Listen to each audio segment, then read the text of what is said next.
Hello, Nasdaq followers, and welcome to another edition of Behind the Bell. My name is Leanna Alfaro, your producer and host. You just saw First Security Bank ring the opening bell, so joining me right now to tell me a little bit more about their culture is Matt Mullett, CFO, Vicki Jarman, EVP of HR and WOW. We'll talk about that in just a second, as well as Joe Adams, CEO at First Security Bank. Thank you so much all for joining us. Thank you so much. This is awesome.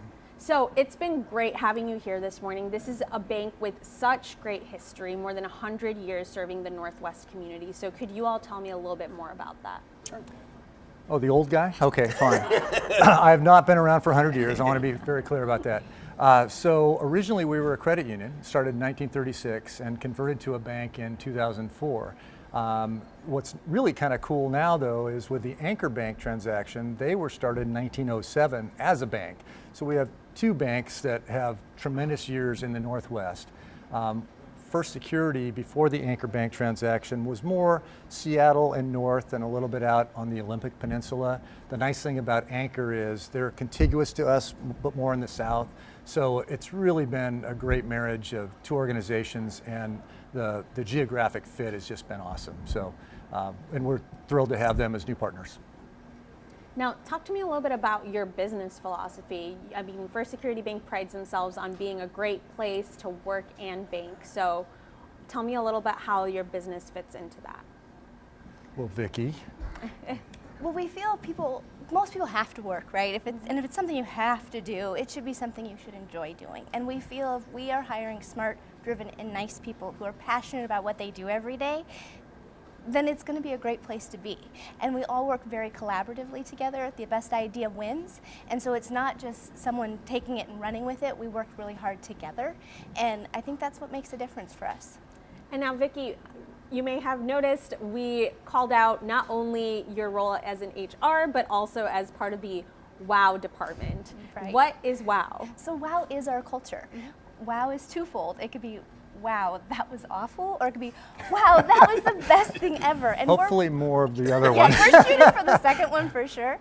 But if we did make a mistake and we have to fix it, we really tried to make it a wow experience for our customers. I love that. And that taps a little bit into my next question, which is about the culture. So what is it like to work here at First Security? I think it's awesome. She has to say that, though. She's the head of HR. I think it's different. I mean, there's a reason we say we're different, and it's different in a good way. We want people to be happy what they're doing every day, and if they're not, then we talk about it and have those hard conversations. I think that's what separates us. Building trust with each other is key, because we're more efficient when we trust. You know, the more trust we have, the faster the efficiencies are. Which also try to find people so that they're in roles where they play to their strengths. A lot of times you get promoted and all of a sudden you go from a job that you really loved to a job that's, it's a promotion, but it's not really who you are, it's not how you're built. And that's one of the things that Vicki in particular pays a lot of attention to make sure that everybody is in roles as best we can where they wake up in the morning and they smile about their job. They don't dread going to work and doing something that they're not enjoying.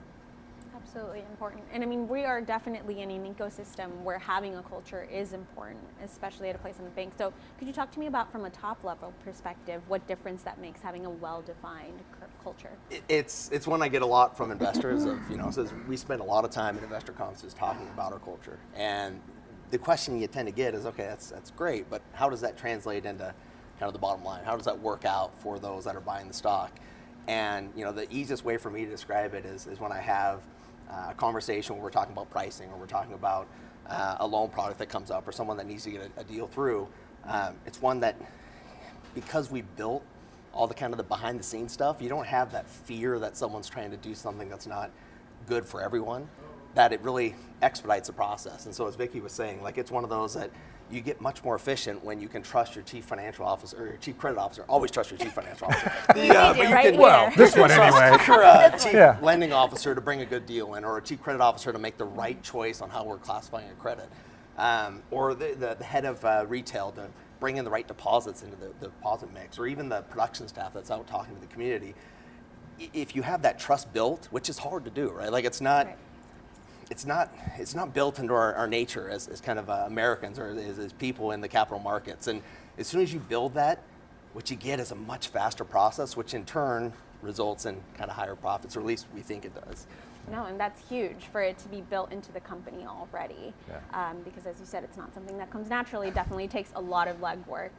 So talk to me a little bit about community industry, the community banking industry as a whole, and how it's continued to evolve and how that's manifested itself at First Security.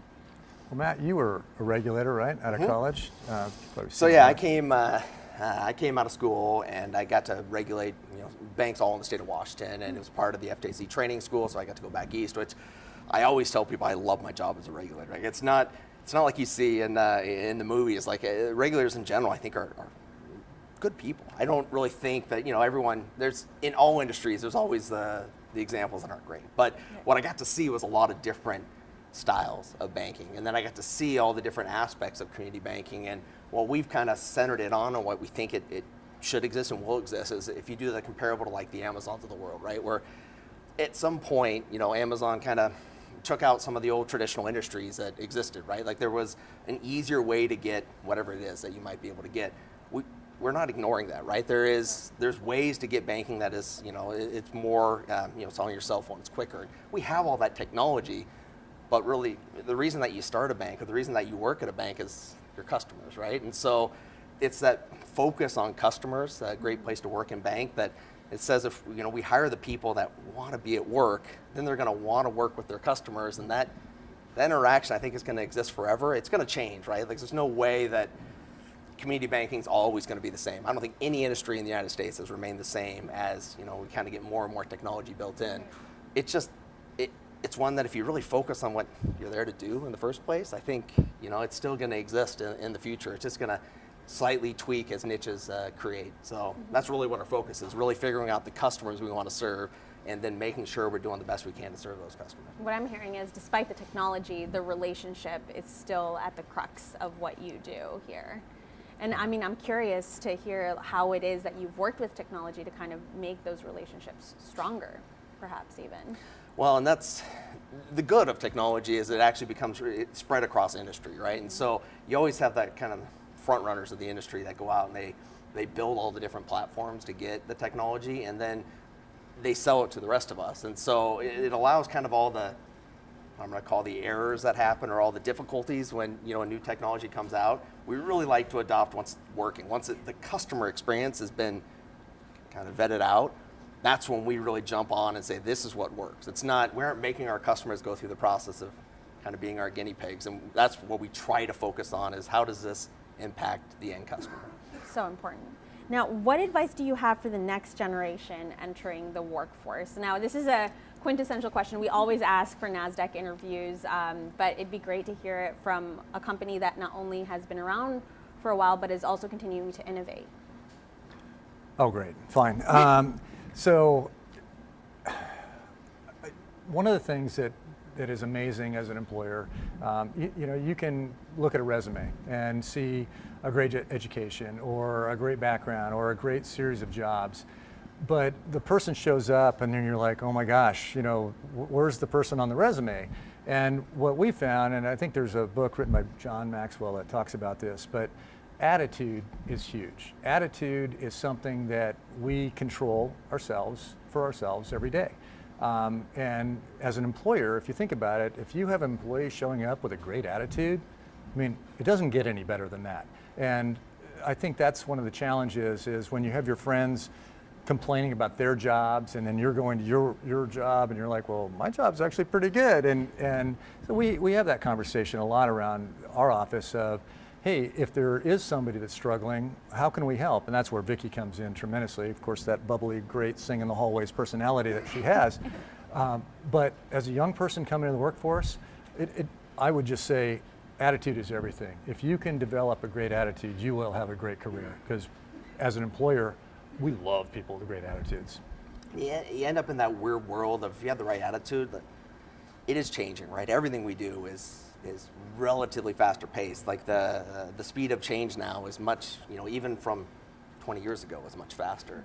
And so we kind of tell people, just don't expect what you did 10 years ago to be the same thing that you do today. And that's, I just was speaking to a local high school and that's what I told the kids coming out. They said, oh, what's a job in finance like? And I said, look, I can't tell you what it's going to be like, but by the time you graduate college, like it's that fast changing. And so You I didn't think say you get to go ring the bell and all that kind of stuff? it could be, everything from ringing the bell to, helping HR figure out what's the best benefit package for the employees that actually makes the employee happy to be at work, or that will really help them at home, or give them that additional, focus on their family that I think sometimes gets lost in the process. And that's all part of the world of finance, if you think about it kind of from a broad range. So I hammer on flexibility when I talk to people, and I think it really ties in well to having the right attitude.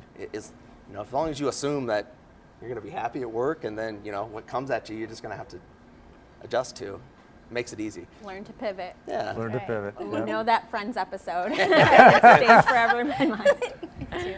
And Vicki, do you have any final words here? I would totally agree. I mean, this is how we've built our culture, is people who have great attitude and are willing to adapt to the changes that happen. Banking is forever changing every day, whether it's a process or a procedure or a regulation, and you have to be ready and open to whatever comes your way.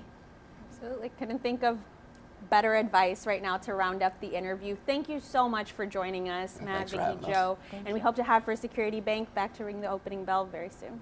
That would be awesome. Thank you so Thank- much. Really appreciate it. Thank you. Nasdaq followers, please stay tuned for more coverage right here from the Nasdaq market site in Times Square.